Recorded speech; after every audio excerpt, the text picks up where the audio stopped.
días. El día de hoy les quiero hablar de la migraña. La migraña es una situación de la que muchas personas a lo mejor sufren con frecuencia. Es este famosillo dolor que se tiene, a veces en alguna parte de la cabeza en específico, de un lado más del otro. En algunas personas a veces se presenta en ambos lados. Y es que hay que cuidar algunos alimentos que a lo mejor nos pueden estar ocasionando que se esté ocasionando la frecuencia de estos episodios, ¿no? La migraña, sabemos, es un dolor que precisamente tiene como todo un proceso, ¿no? Empieza lo que es, primero a lo mejor hay pérdida, hay destellos de luces, está lo que es el aura, está luego como que lo que es la resaca, que se siente el cuerpo como cansado después de haber tenido estos episodios de migraña. Entonces, pues entre más nos alejemos de estos episodios, mejor, ¿no? Y mencionaba yo, hay algunos alimentos que se encuentran relacionados con tener un poquito más de predisposición a tener estos episodios de migraña. También hay que cuidar los olores. Cuando hay olores muy fuertes, a lo mejor si están pintando la casa o a lo mejor utilizar cloro o olores muy fuertes, pueden ocasionar que seamos precisamente más susceptibles a tener migraña este día, ¿no? Y en cuanto a los alimentos, hay algunos alimentos precisamente que nos ocasionan un poquito más de susceptibilidad a tener precisamente estos episodios. Hay que cuidar los alimentos que tienen las aminas biógenas, la fenilalanina, etcétera. Bueno, a lo mejor cuidar un poquito estos componentes que no sean tan constantes, y a lo mejor me gustan estos alimentos de los que voy a mencionar de la lista, pues sobre todo no consumirlos en un día todos, porque a lo mejor la carga sería mucha, a lo mejor de manera ocasional por ahí, o entre menos los consumamos, pues mejor, ¿no? También están los alimentos que tengan olores muy fuertes y sabores también muy intensificados, que tengan muchos conservadores. Vamos a mencionar un poquito de estos. ¿Cuáles serían algunos de estos? Los embutidos, sobre todo los que tienen mucha fuerza, ¿no? O que son muy grasos, por ejemplo, el tocino, el pepperoni, el chorizo. Bueno, entre más los dejemos de a un lado mejor, aparte de que de esto se tiene un consumo pues alto en grasa, sobre todo grasa saturada, entonces entre menos frecuente los consumamos mejor. También hay algunos alimentos, por ejemplo, el alcohol a veces se relaciona un poquito con mayor predisposición a tener episodios de migraña. Lo que es el vino, la cerveza, a veces predispone un poquito más a estos pacientes a tener más frecuencia de lo que son los episodios de migraña. También los alimentos en conserva, por ejemplo, las sardinas, los arenques, etcétera, todos los que son estos como muy procesados o enlatados, que tienen un contenido muy alto en sodio, también nos puede poner aquí en predisposición.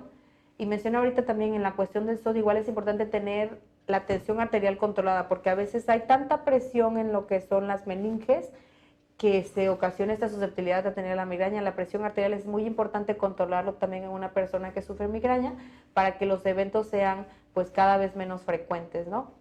Y hay otros alimentos también que me pueden ocasionar esta predisposición. La levadura de cerveza está un poquito relacionada en algunos casos.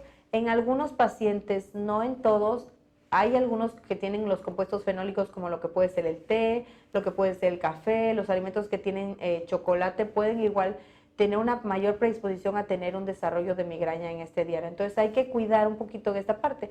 Y hay algunos alimentos que por el contrario me pueden ocasionar ir disminuyendo un poquito los episodios de migraña. Por ejemplo, los alimentos ricos en vitamina C disminuyen el riesgo de tener el desarrollo de estos migrañas. Alimentos ricos en vitamina C, estaríamos hablando, por ejemplo, de la guayaba, la fresa, el kiwi, los cítricos, etc. Entonces estos me predisponen un poquito menos a tener los episodios de migraña. Igual el tipo de grasas buenas, el aguacate, las aceitunas, por ejemplo. Importante tampoco avisar de estas porque tienen un poquito de sodio por ahí. Las grasas buenas, alimentos que sean ricos en omega 3, en ácidos grasos poliinsaturados, también podemos tener un mayor efecto. Algo importante también es tener un consumo abundante de agua. ¿Por qué? Porque recordemos que el agua es importantísimo en nuestro cuerpo, ¿no? Aunque es un nutriente no energético, no nos aporta energía, pero es importantísimo para hacer con manera efectiva todos nuestros procesos fisiológicos. Dentro de esto se encuentra la circulación de la sangre, la circulación de los nutrientes, la desintoxicación de los desechos, porque más tarde se van a estar eliminando a través a lo mejor de sudoración, etcétera. Entonces, muy importante cuidar el consumo de agua. Una persona si está deshidratada, pues a lo mejor puede tener un poquito más de riesgo aquí de esta situación y algunas otras, ¿no? Hay que tener un consumo constante de agua y suficiente, ¿no? tener un consumo suficiente me va a asegurar a que muchos procesos se estén haciendo de manera efectiva, y entonces voy a cuidar también algunos alimentos que tengan un consumo muy abundante de algunos componentes como el glutamato monosódico, que el glutamato monosódico es un potencializador de sabor que muchos lo utilizan en estos alimentos precocinados. Estas sopas que ya vienen como solo para ponerles agua, bueno, tienen una concentración importante de glutamato monosódico, algunos de origen precisamente oriental tienen un consumo muy alto de estos, los precocidos.